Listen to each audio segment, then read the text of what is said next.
Men, were I leading into battle the army I had with me in Gaul, I would have dispensed with an address before you. What would have been the point of words of encouragement to horsemen who had won a fine victory over the enemy cavalry at the Rhone? Or to legions, with which I chased this very enemy as he fled before me, when I interpreted as a victory his avowal of defeat in pulling back and refusing to engage? But that army was mobilized to serve in Spain, and it is there that under my auspices it is seeing action with my brother Gnaeus Scipio, in accordance with the wishes of the Roman Senate and people. As for me, I have freely volunteered my services for this battle, so you could have a consul leading you against Hannibal and the Carthaginians, and now, as your new commander, I must say a few words to men who are new to me. I do not want you to be ignorant of the war and of the enemy you are facing, men. The people you must fight are those whom you defeated on land and sea in the last war, people from whom you wrung tribute over a 20-year period, and from whom you seized Sicily and Sardinia, which you hold now as prizes of war. So in this conflict, you and they will both have the level of morale usually found in the victors and the vanquished respectively. And now they are going to fight not because they have confidence, but because they have to. For you cannot believe that men who refuse battle when their army was intact have higher hopes after losing almost 2/3 of their infantry and cavalry in crossing the Alps, when those who perished almost outnumber the survivors. Ah, you may say, few they may be, but their morale and strength is intact. No force could withstand their toughness and stamina. Not so. They are mere ghost, insubstantial shadows of men, lifeless from hunger and cold, covered with dirt and filth, and battered and disabled from the rocks and cliffs. In addition, their limbs are frostbitten, their muscles stiffened by the falling snow, their bodies paralyzed with cold. Their weapons are shivered and broken, their horses lame and spent. This is the cavalry, this is the infantry you will fight. You will have not an enemy, but the last traces of an enemy. And there is nothing I fear more than this, that after you have fought, it may appear that it was the Alps that actually defeated Hannibal. And yet, perhaps that is appropriate. Perhaps it should be the gods themselves who start, and with no human assistance, virtually finish a war with a treaty-breaking commander and people, while we, victims of the outrage next after the gods, should simply mop up after what they began and more or less finished. 41. I have no fear of any of you thinking that this is bluster on my part, intended merely to encourage you, while my true feelings are different. I could have gone to Spain, my area of responsibility, with my own army. I had already set out for it. There I should have had my brother involved in my decisions and sharing my dangers, and I should have had Hasdrubal rather than Hannibal as my foe, and a war of clearly lesser proportions. But no! As soon as I received the news about this enemy, as I skirted the coast of Gaul with my fleet, I disembarked, set my cavalry ahead, and advanced my camp to the Rhone. I scattered the enemy in the cavalry battle, the only branch of my forces with which I was given the chance to engage. Their infantry column was quickly marched off like an army in flight, and because I could not catch up with it on land, I returned to my fleet. Then I made a long roundabout journey over sea and land with all the speed I could muster, and have come to meet this formidable enemy practically in the foothills of the Alps. So what do you think I have done? Come upon him accidentally when I was trying to avoid battle? Or rather, dogged dogged his footsteps, trying to provoke him and draw him into a decisive battle. I want to see for myself whether the earth has, over these past 20 years, suddenly produced Carthaginians of a different kind. I want to know if these are the same as those who fought at the Aegates Islands, and whom you released from Eryx, only after setting a price of 18 denarii apiece on their heads. I want to see if this Hannibal really is, as he himself claims, on a par with Heracles on his travels, or rather has been left by his father as a mere tribute and taxpayer, indeed a slave of the Roman people. The crime of Saguntum must have deranged the man, otherwise he would have given some thought, if not to his defeated country, then at least to his home, his father, and those treaties written down in Hamilcar's hand. It was Hamilcar who withdrew the Carthaginian garrison from Eryx on the order of our consul. It was Hamilcar who accepted with rage and sorrow the harsh conditions imposed on the Carthaginians, and who, on his withdrawal from Sicily, agreed to pay tribute to the Roman people. And so, men, I should like you to fight not just with the spirit with which you usually face your other enemies, but with resentment and anger, as though you are looking at your own slaves who are suddenly shouldering arms against you.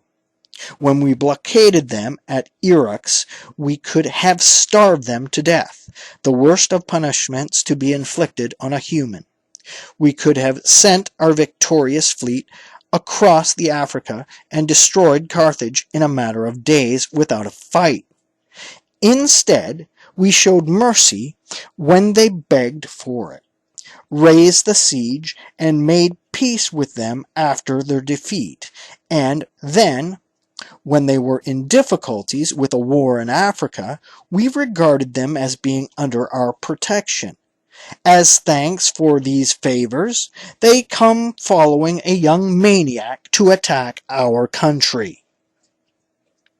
And I wish that this battle were only for your glory, and not for your survival.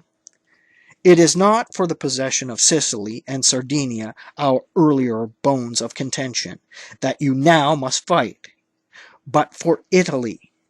There is furthermore no other army behind us to block the enemy if we are not victorious, and no other Alps that give us the time to establish fresh defenses while they crossed. This is where we must stop them, men, just as if we're fighting before the walls of Rome. Each one of you must imagine that by his arms he is protecting not only his own person, but his wife and small children too.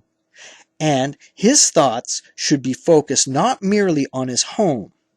Rather, let him time and again bear this in mind, that it is on our hands that the Senate and people of Rome now have their attention fixed, and that the fate of the city and the Roman Empire lies in our strength and courage. 42. Such were the consul's words to the Roman troops. Hannibal thought his exhortation to his soldiers could take the form of action rather than words. He formed the army into a circle of a demonstration and set in the middle some captives from the mountains in chains. He then had some Gallic weapons thrown at their feet and told an interior to ask whether any of them was prepared to fight to death with a sword, if victory meant being relieved of his chains and given arms and a horse. To a man, they all asked for a sword and the chance to fight, and lots were cast to decide the matter, each of them wishing that he was the one fortune would choose for the fight. As each lot was drawn, the ecstatic winner jumped for joy. He would break into his native dance, and swiftly grab his weapon, while his comrades around him offered congratulations. And during the fighting, Such were the feelings of the spectators at large, and not just the men facing the same ordeal, that the fortunate victors received no more applause than the unfortunates who died well. 43. Hannibal put on show a number of pairs to enliven his men. He then dismissed them and called an assembly, at which he is reported to have addressed them as follows: Men, a little while ago you demonstrated your spirit as you watched the fate of others. Demonstrate that same spirit when you consider your own prospects, and we are already victors. For that was not simply a show, it virtually mirrored your own position. I wonder, in fact, if fortune has not imposed on you stronger fetters and more pressing demands than she has on your prisoners. To the right and to the left, 2 seas hem you in, and you have not a single ship even to take an escape. Around you is the river Po, bigger and more violent than the Rhone, and to your rear the barrier of the Alps, which you could barely cross when your strength was unimpaired and robust. Here, men, as soon as you meet the enemy, you must either conquer or die.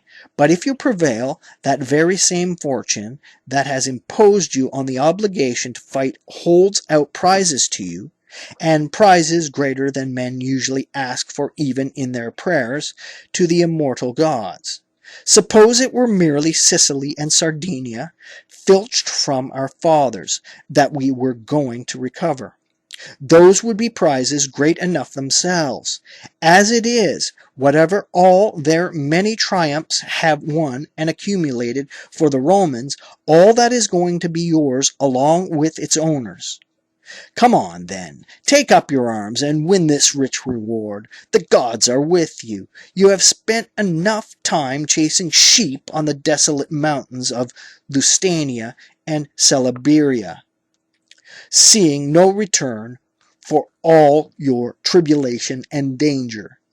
It is now time to make your service rich and profitable, and after that enormous journey over all those mountains and rivers, and through all those belligerent tribes, it is time you earn the great rewards of your efforts.